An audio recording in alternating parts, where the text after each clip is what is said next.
Today, I'm joined on the show by Kathryn Castle of Candybox. Thanks for joining, Kathryn. Thanks, Scott. I'm happy to be here. Yeah, so I'm looking forward to getting into your history and background of Candybox and how y'all built your newly released custom quote sync app on the App Exchange. So maybe we can just start from your background, how you founded Candybox, and then transition into the application itself. Yeah, sure. So, to set context a little bit, Candybox is a professional services company. We're consultants. We primarily work with B2B SaaS companies, mostly in like the SMB to growth stage.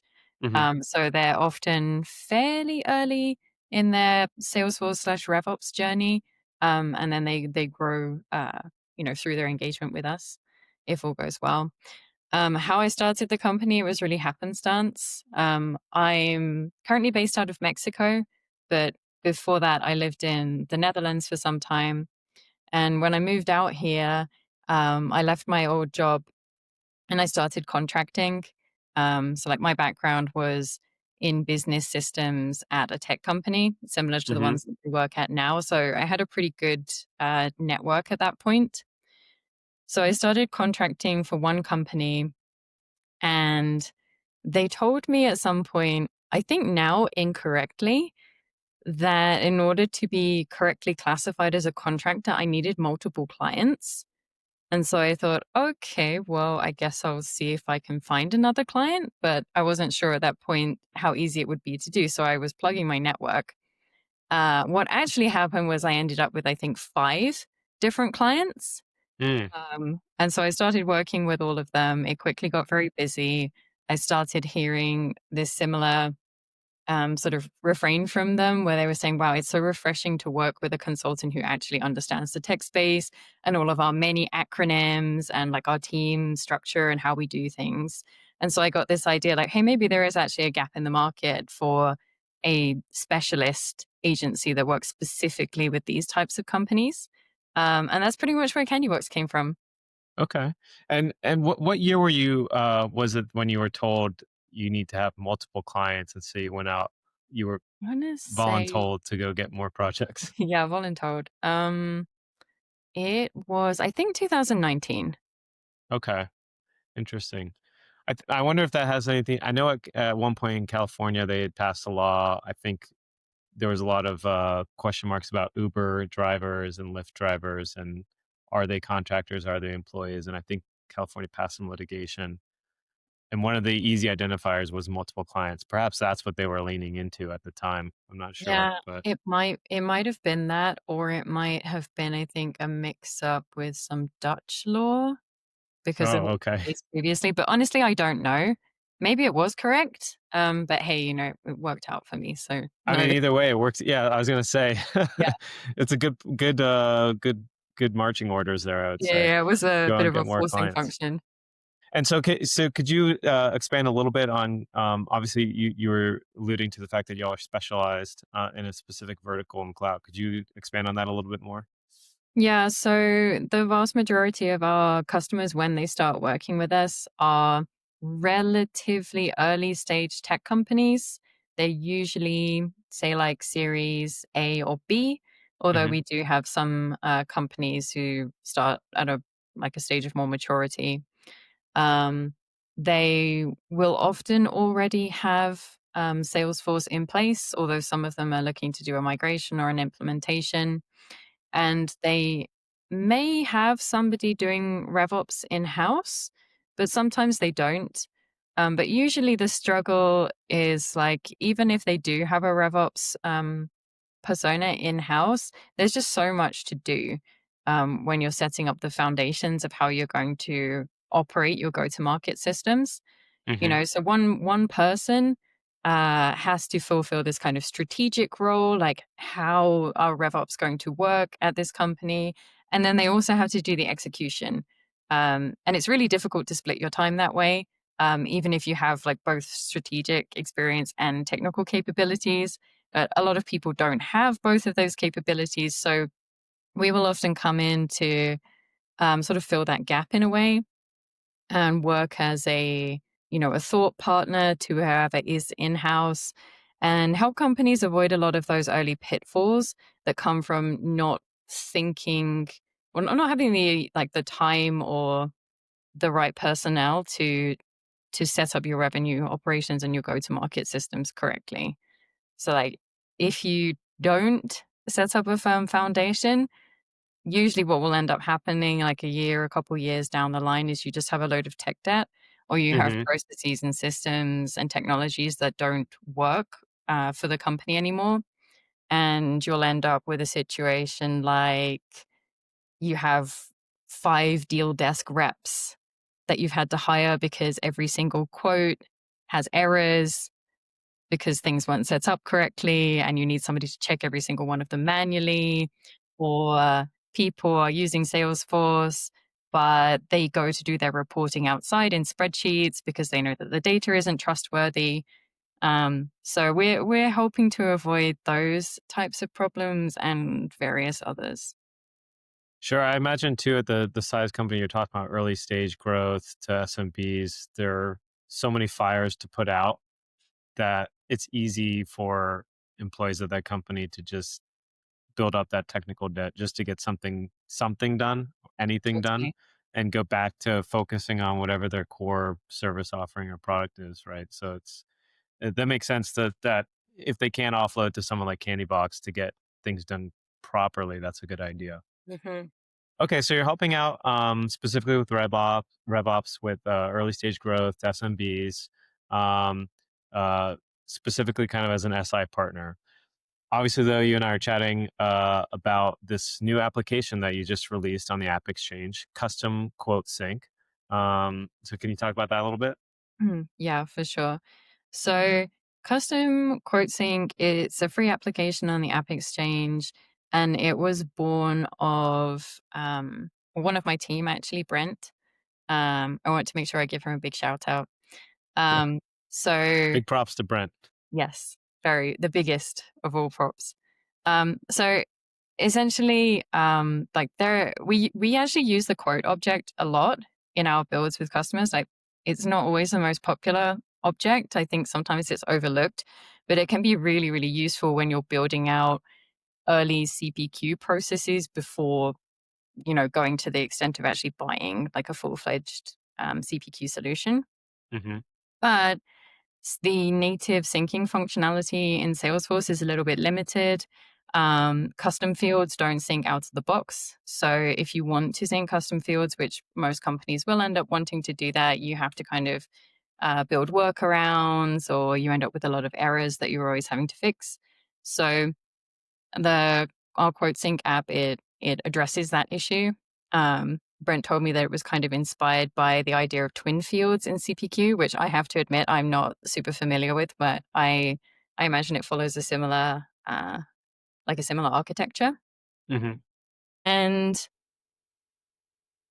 basically, this issue came up again and again across our accounts.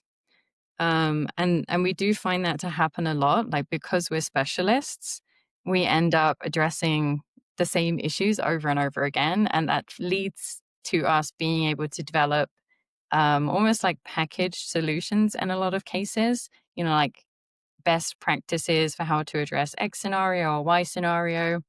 So it got to a point where we were just doing the same thing over and over again to address customers who had issues syncing quotes and opportunities. And Brent had the idea, what if we just turn this into, an app exchange app and we offer it for free, seeing as we're more or less doing that on an ad hoc basis already. Hmm. Um, and yeah, that's essentially where the idea came from. That's great. So, um, I can see how one of the challenges people have with consulting in general, I Hmm. think, and a lot of SI partners can hit is they cast too wide of a net and they try to be generalists.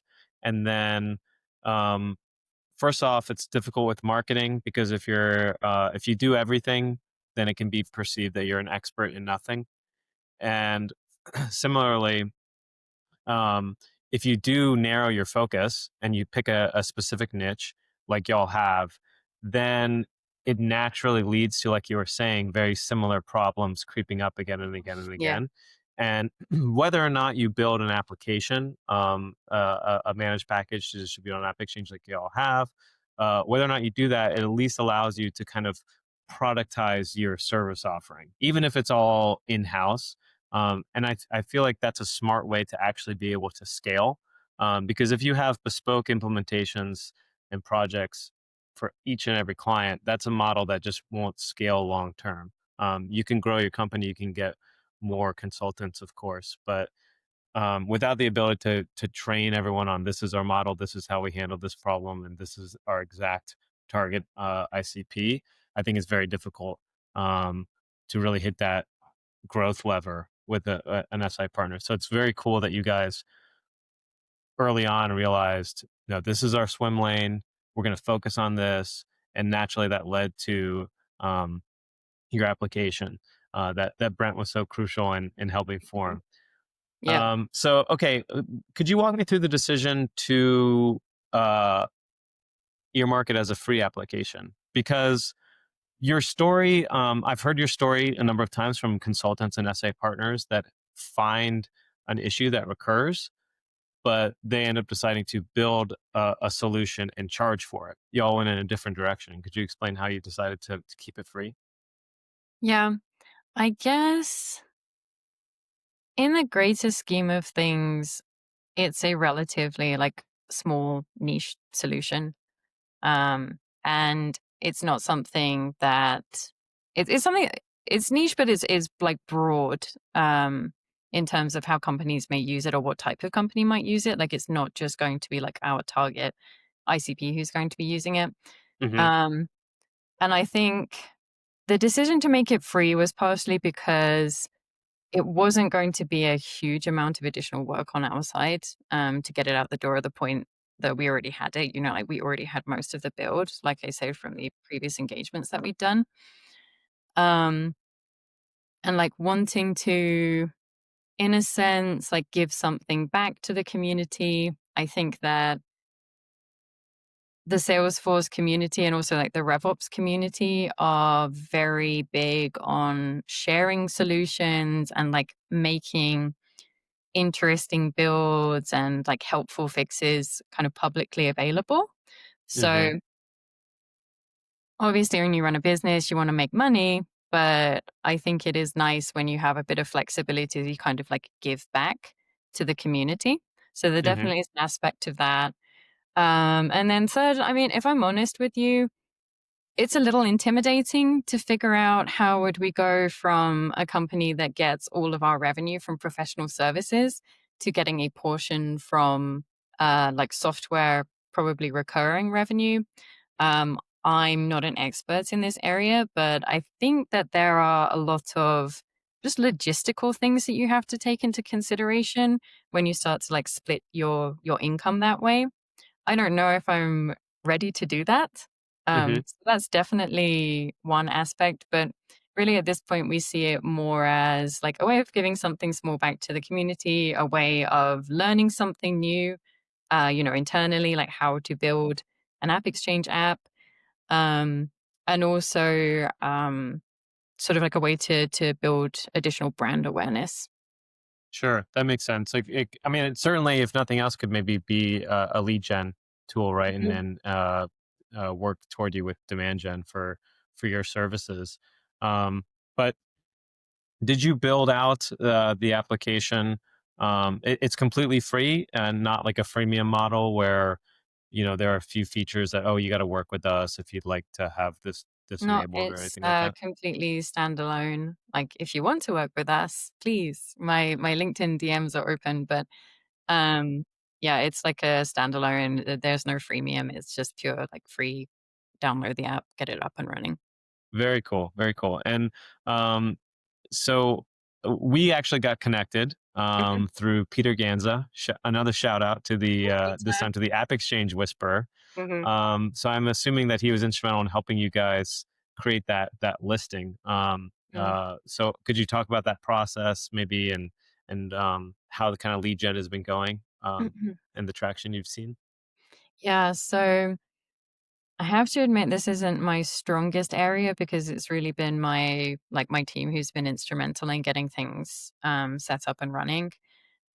So like I said, Brent on my team is really like the technical mastermind. Mark, who heads up delivery on our side, like I think he was one of the ones who sort of identified this as an opportunity as well. And then my marketer as well, like she really helped in figuring out like, hey, what should the launch campaign look like? So I feel like I would be remiss in acting like, I was the driving force here in any extent. Um, Well, but it sounds like you're still the glue.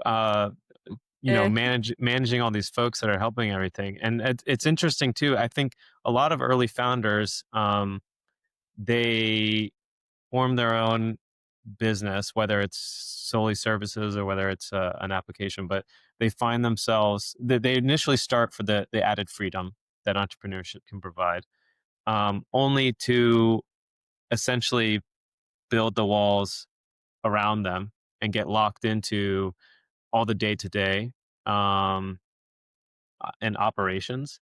It sounds like you've done an amazing job though at keeping about delegating and making sure that you're focusing on building the business and using your talents where they can provide the most value. So maybe if we could take a pause and just talk about um, how you went about you with your first hires at Candybox, who they were in terms of role. I mean, and maybe give us a sense of the size of the team when you founded versus today. yeah. Well, first of all, thank you. That's very kind. I feel like most founders, I think that you get into the mindset of like things can always be better and like focusing on the things you don't feel are working how you want rather than thinking about the things that have gone really well. So it's always nice to get a reminder. Um, yeah. So yeah, when I founded Candybox, it was just me. Um, in the early days, I relied quite a lot on contractors. I used a few trusted people that I knew from um, like companies that I had worked at, so like people I had worked with in the past, or even people where I'd like interviewed at their company and stayed in touch with them because we got on really well. So I started out like that. I think that using contractors can be a really good way for consulting businesses to keep some flexibility because Sure. you don't know exactly how much business you're going to have at any given time. You might have one month where nothing happens, and you might have another month where suddenly you get like three new customers come in, and so you need to be able to flex up and down. Um, but was always interested in having an in-house team. Like I do know of people who have decently large consulting practices and it's all contractors still, so it's definitely viable, but I wanted to have a team of employees.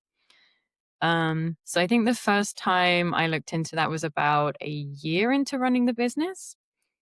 And what I experimented with at the time was having some people based out of Europe. These days, the majority of our business is in the US. But back then, because of the fact that I'm from England originally and I was living in the Netherlands, like I had a lot of business with companies like in the Netherlands, Germany, UK, countries like that. So Hmm. I set up a small team there. I hired two people, I think, to give me some optionality. Both of them were technical consultants. It was definitely good to hire 2 because one of them decided after a few months that he wasn't feeling consulting anymore. He'd been doing it for too long and he went into, like an in-house role. Hmm. But the other one stayed with us for a while. And from there, I guess I was able to, um, start feeling out building out the US team.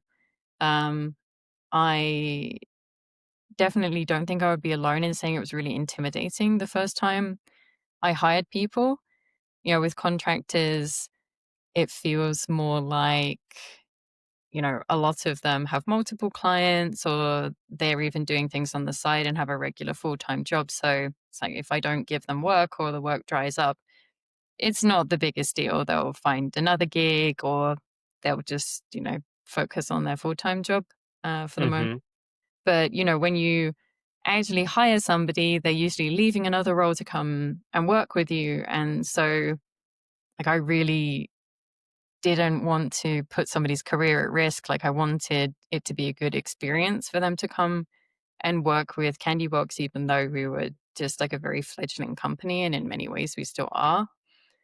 Um, how did I get over that? I guess might be a logical follow-up question. I don't know. I think maybe we just hit an inflection point where it's like, no, we really do need to hire somebody. Mhm. You just need to do it and do your best and like learn as you go.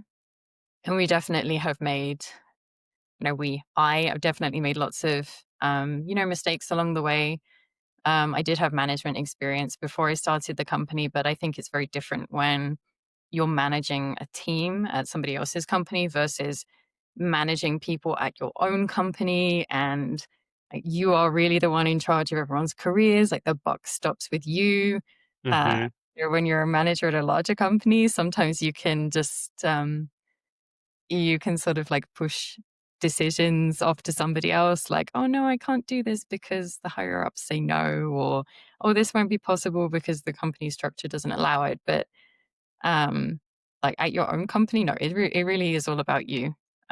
So you have to, um, yeah, you have to get good at figuring out what direction do you want to go, like where are your boundaries, um, what kind of, I don't know, what kind of values and behavior do you want to encourage versus discourage?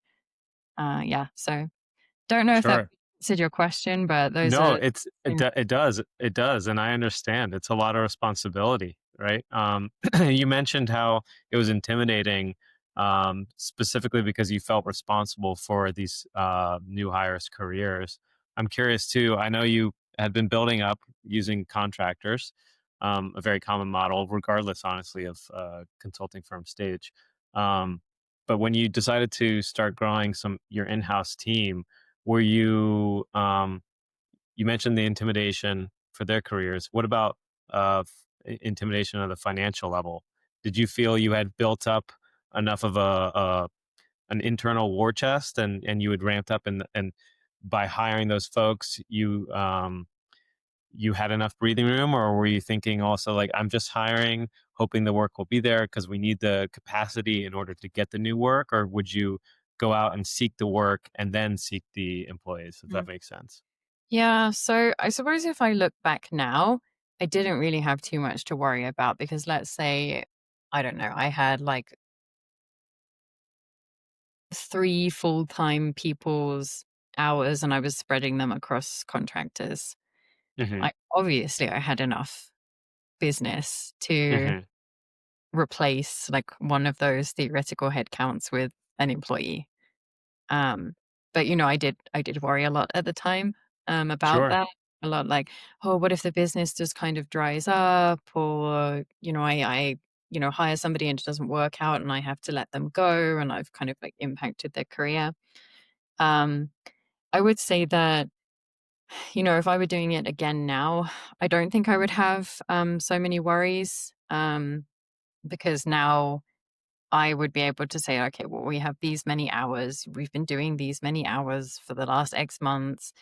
Even if, one of our customers, reduces their commitment or they churn or whatnot, we're still going to have enough for, myself and for another person and probably for another contractor. So I think I would be looking at things differently.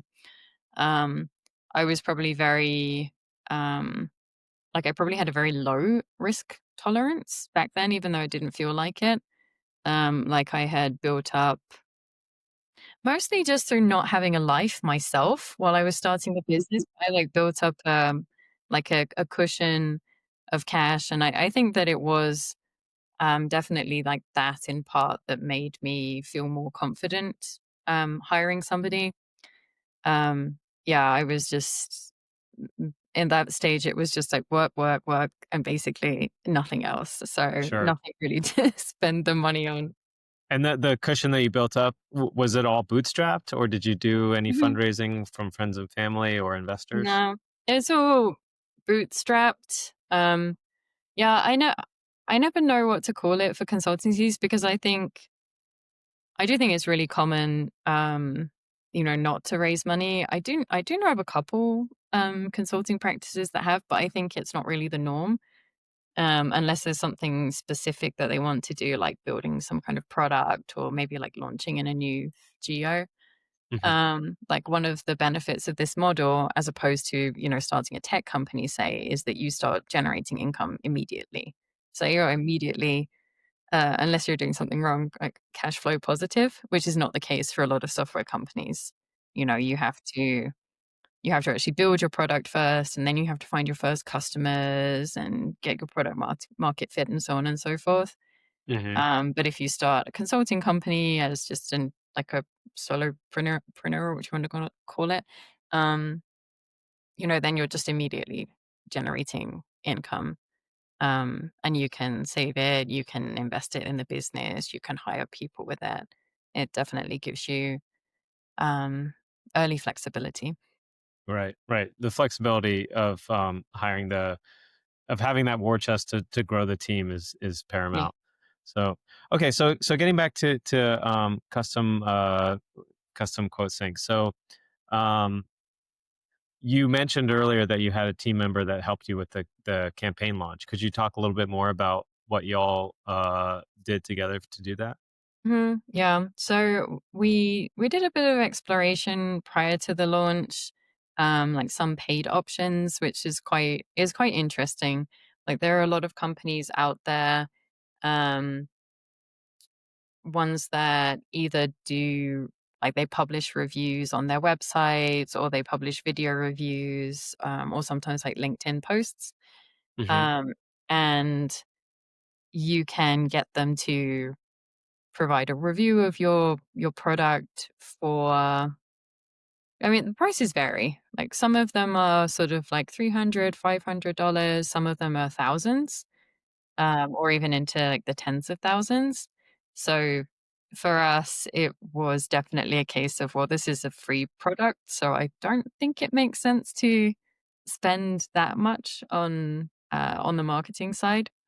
So we decided to mostly use more budget friendly channels. So I have a decent following on LinkedIn. The company page also has a decent following. So we were primarily using that to kind of launch the app. We also made a Reddit post, which got actually a lot of traction. Like the post on, I think it was on just like the Salesforce community Hmm. in Reddit, like got a load of views and some downloads. Um, we did a little bit of paid promotion on LinkedIn. Like you can promote individual posts to get wider reach. Um, Beyond that, like we are still looking into like getting the app picked up and published on some of these sites that will review things like that. Um, but it's been a bit slower because a lot of them will have kind of like a backlog of things that Mm, they publish you on a certain schedule. So I guess a tip for companies that do want to pursue that route is definitely, get your ducks in a row ahead of time. If you sure. want to make sure that it's going to be live by a certain date. Are there any sites in particular that you could name that are good resources for Salesforce app reviews? I'm trying to remember. Yeah, I mean, Salesforce Ben is obviously a really, really big one. Sure. Um, but there are a lot of other players. They're either smaller or more focused on a specific, like vertical or um, like type of product. I'm afraid I can't remember any of those off the top of my head. Um, but yeah, I can always look them up and give you them to put in the episode description if we need them. We can Sure, add that'd be sure, afterwards. sure. Maybe we can add later Yeah, in yeah. the show Or notes add like a if it text over or something. sure. Very cool. Okay, so and you mentioned you also did some paid promotion on LinkedIn, Mhm. as well as you mentioned that you have a fairly large following on LinkedIn. So, um, I think the problem a lot of founders face when they release their new app is they focus so much on the development which is easy to do. It's easy to just get heads down, go in the lab, um, and work there. But then you have your eureka moment. You finish the application, and you realize no one's around to Mhm. appreciate it, right? Yeah. Um, so could you talk first, maybe how did you start building up your network on LinkedIn? Was that intentional? Because I do think that's a great resource to have when it comes to product launches. Yeah. So let me see. I've had LinkedIn for a really long time now. Um, and I guess when I was in in-house roles, I wasn't super active in, adding people to LinkedIn, just, some colleagues that I was close with or people that I'd studied with in the past, things like that. Um, when I started Candybox, I got a bit better at adding people, prospects, contacts, partners. So I think even though I wasn't thinking too deeply about LinkedIn at that time, I did start to slowly build things up back then. Were you Uh, posting regularly too, or mostly just reaching out for connections? yeah, when I started the company, I did start posting more. Um, although at the time, sometimes it would be, if I remember correctly, like, "Hey, this is an interesting tool or an interesting technical solution." Other times, it would just be shouting out my team, Hmm. announcing, hiring, like, "We're hiring for this role," or, "We just hired this person," and kind of introducing them via LinkedIn. Um, or sometimes celebrating, like, customers' raises or, like, something they achieved. Hmm. Um, but I could see, or I have seen for the last couple of years, that founder-led marketing or founder-led thought leadership, whatever you want to call it, is really, really valuable, and it can be super impactful on LinkedIn. Like, there are a lot of people that I follow who I genuinely believe they've primarily grown their companies through LinkedIn posting Hmm. and, Hmm. sort of gaining awareness, through LinkedIn. So I've known for a while, like, "Hey, I should be doing more here." Um, but I think it did take for me, investing a bit more in marketing, like starting to work with fractional marketers for me to be able to do it. It's not well, some people, I think they can always just rattle off a LinkedIn post, but for me, I often need to think about it. I'm like, "What do I want to write about, and what would be the angle, and, like, what are some ideas that I might have?" And so working with marketers, it helped me get over, like, some of those initial hurdles, and we would do Hmm. things like have, content calls where we would just throw some ideas around, like, "Hey, what are some things that happened with customers this last week? What are some interesting things that you've heard talking to prospects recently? What are just random things that are on your mind?" Um, and then we would generate ideas, and sort of, like, draft posts from those, and, like, that really helped me sort of being able to be like, "Okay, this is actually what I want to be posting about," and, finding my voice. And also somebody in your ear who's like, "Kathryn, you haven't posted this week. You need to post. Like, post this." I also find that, to be a very good forcing function. Yep, getting the homework assignment helps. Yeah, although I haven't posted all this week, so I probably should do that. Well, that's very cool. I think sometimes people get in their own heads and don't realize they have a lot of valuable information and knowledge and Yeah, wisdom to share. yeah. So there are far too many folks staying silent. Um, but although one trend that seems to be popping up more and more is the use of AI to Mhm. generate Yeah. these posts.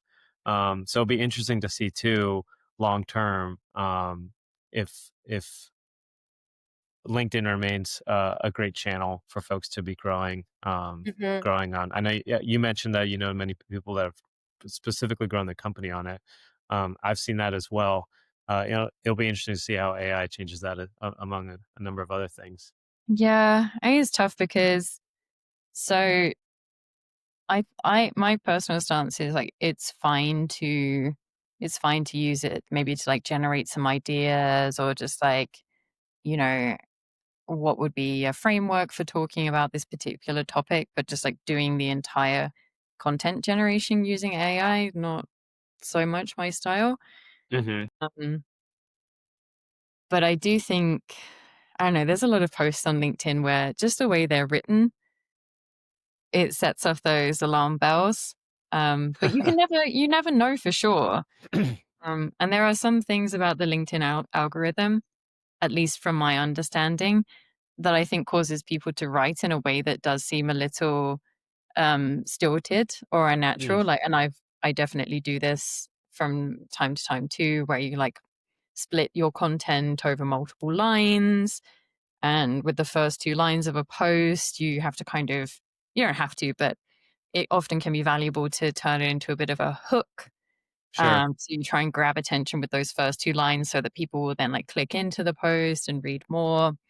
And I do think that some of those tactics, sometimes they're just AI, like somebody's been like, hey, write me a post on topic X and do it, in LinkedIn format.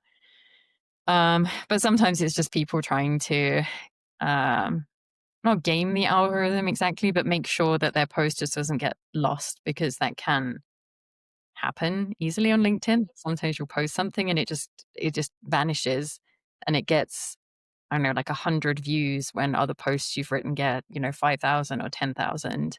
And so I think people who are serious about posting on LinkedIn, they definitely want to avoid things like that. sure. You mentioned that with launching the application, you also boosted Mm. and promoted a few posts. I think a lot of founders are curious about paid promotion, whether it's Google AdWords campaigns, whether it's promoting Facebook ads or LinkedIn ads. I'm curious, um, how did that LinkedIn ad campaign work out for y'all? Did you feel like it did drive a lot of eyeballs toward your listing and drive a lot of installs? So for us, yes, it did. Um, I think I couldn't tell you exactly how we did it because my marketer set this up, but there's ways of being more or less budget conscious on LinkedIn and sort of getting views or eyeballs, like you say, without spending a huge amount of money. So we were sort of pursuing that avenue. But yeah, the post, as far as I know, that got the most traction out of everything so far was the Reddit one, which that might just be because of the type of application this is. Hmm. Um, perhaps people who are on Reddit like found it more intriguing than the people that we have on LinkedIn. I think on Reddit you have a lot of technical folks, a lot of admins, developers, people who are like hands-on in Salesforce day to day. And at least on my LinkedIn, I do have some people like that, especially candidates, people that I've worked with. But I also have a lot of more senior RevOps people who are maybe not as hands-on anymore and might not be, as intrigued with a solution like this. So yeah, in summary, TLDR, I should say, seeing as that we're talking about Reddit. Yeah, the Reddit post was the biggest attention getter for us. That's interesting. I was going to ask if I know you'd mentioned Reddit earlier. I was going to ask, beyond LinkedIn and Reddit, are there any other channels or social media that you're active on that you've seen as a growth channel? I'm not really right now, but there are some where I think, oh, if I had more time, I would definitely get back on these channels. So there's Hmm. some Slack communities that are amazing. And I have previously been on, and I found contacts, even customers through them before. I just don't really have time to be in and out and like engaging in those at the moment. Are these Um, public Slack workspaces that you could share? yeah, yeah, I think so. So this is more specific to RevOps as opposed to just Salesforce. Hmm. Um, but there was one I used to like a lot called Wizards of Ops. I think Rev Genius has one. Um, There's one for women, which is Women in Revenue, I think it's called. I can go and double check these afterwards. And then there's a lot of communities as well where I couldn't tell you off the top of my head which ones are free and which ones have a paid membership, but like Rev Genius, RevOps Co-op, um, there's Pavilion, which is not, as far as I know, that's not Slack focused, but like they do in-person events. They have sort of like management and exec tracks. So yeah, if I were going to focus in that area a bit more, I definitely pick one or two of these communities to be part of. Um, but I will say something I've seen in the last year or so, coming back more is in-person events. Mhm. So obviously one's ability to go to those is going to be dependent on, do you have the budget as an individual or as a company, and where are you based as well? Um, but if you can make it to say just like one or two of these events, it can be hugely beneficial in growing out your network. Like, Isn't there a Mexico Dreamin' event coming yeah, up yeah. Yeah, I will give a fairly shout out soon? to Mexico Dreaming as well because I went. So when was it? It was in November, I think. They did a great job. It was really fun. I think a lot of dreaming events, I don't know, they're always different. They always have their kind of local flavor. Mhm. And the thing I really liked about Mexico Dreaming was it was super friendly, super personable. Like everybody was talking. The organizers made sure that you got introduced to people as you arrived, so that you weren't just kind of meandering around, trying to find somebody to speak to. They had a mariachi band in the closing ceremony. So yeah, if you ever need an excuse to come out to Mexico, then Mexico Dreaming, I would definitely recommend that. Yeah, it's a business trip. Exactly. Very cool. And then have you, with either Salesforce sponsored events or Salesforce directly sponsored events or some of these Dreamin' events, has Candybox been a sponsor? We haven't been a sponsor so far. I wouldn't rule it out, but mostly I've just been a speaker. Mhm. Oh, a speaker, okay. I Yeah, so I've spoken at a couple. I was a keynote, well, not a keynote speaker, but like a panel speaker at another one. Um, I think if I continue to do that, the way I would approach it is by maybe thinking a bit more about what topic I really want to cover and how that ties back to the business. Mhm. And so, like, find a topic that's interesting for people and sort of topical, um, but also is relevant to the work that we do. Um, Sure, that makes it, sense. I mean, it can be a great way to showcase expertise and, yep. again, kinda leads back to demand gen.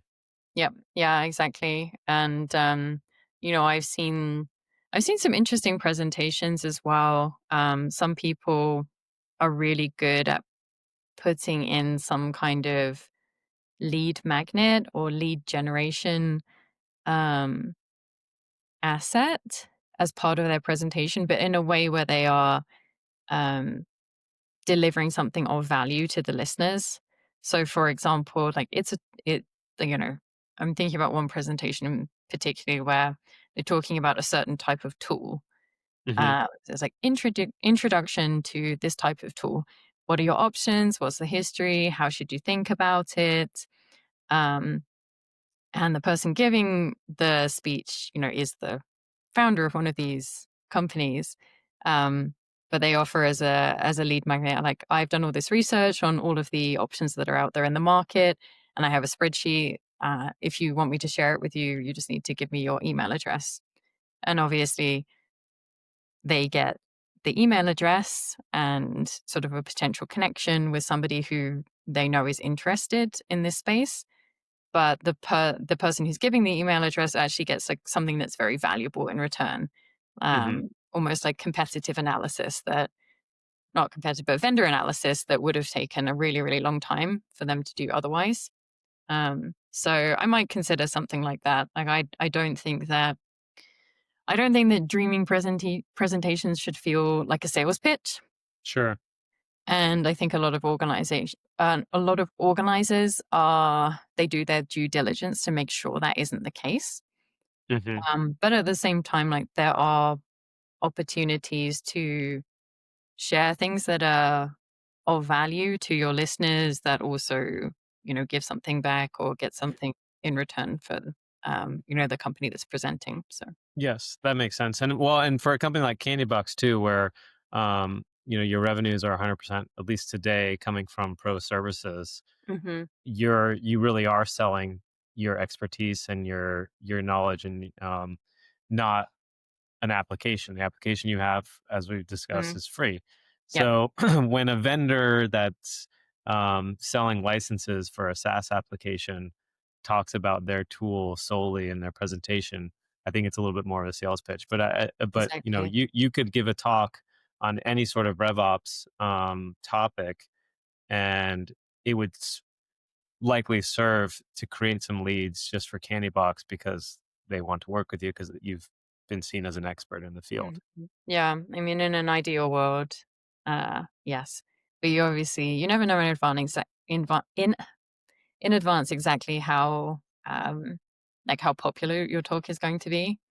Uh, Mm, so it's always a bit of a guessing game. Like, what type of people are going to be attending? What are they going to think is interesting? Um, yeah, what can I speak to uh, insightfully that people are also going to want to listen to?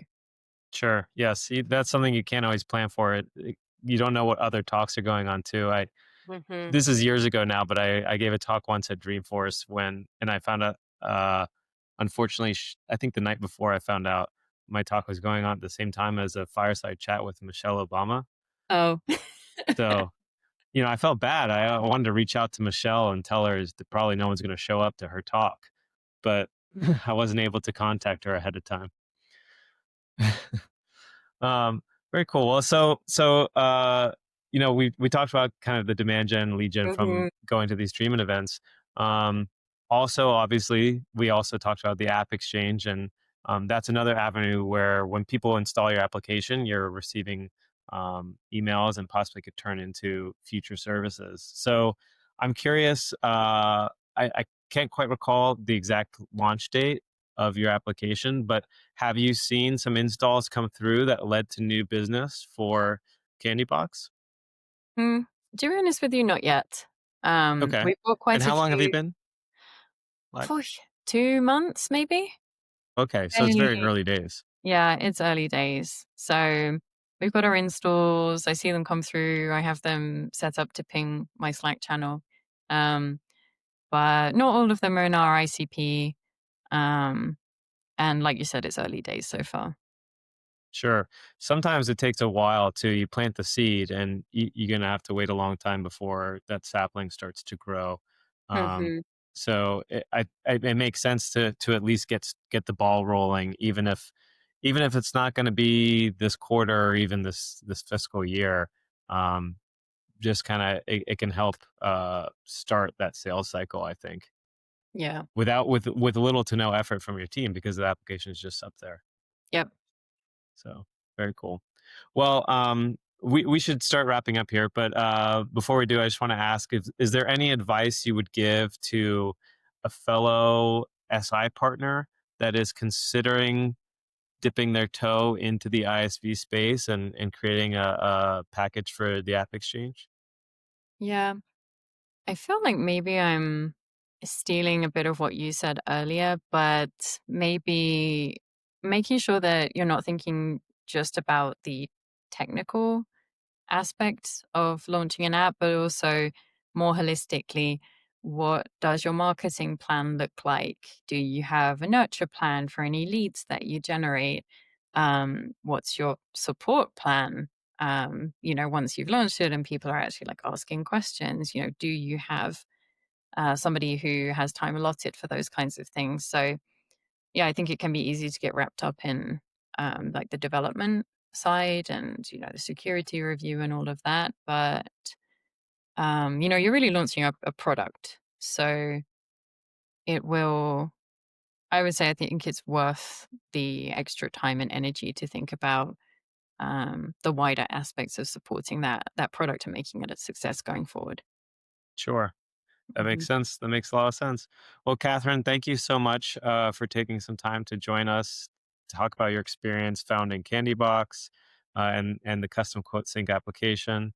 Where can folks go to learn more about you or Candybox or the application? So, anybody who's listening who'd like to add me on LinkedIn, please feel free. There are not many Catherine Castles based in Mexico, so I think I should be relatively easy to find. And then our RevOps is candyboxcrm.com. Awesome. Well, thank you so much, and best of luck to Candybox team and the new custom quote sync application. Thank you so much, Scott. I really appreciate you having me today. Cheers.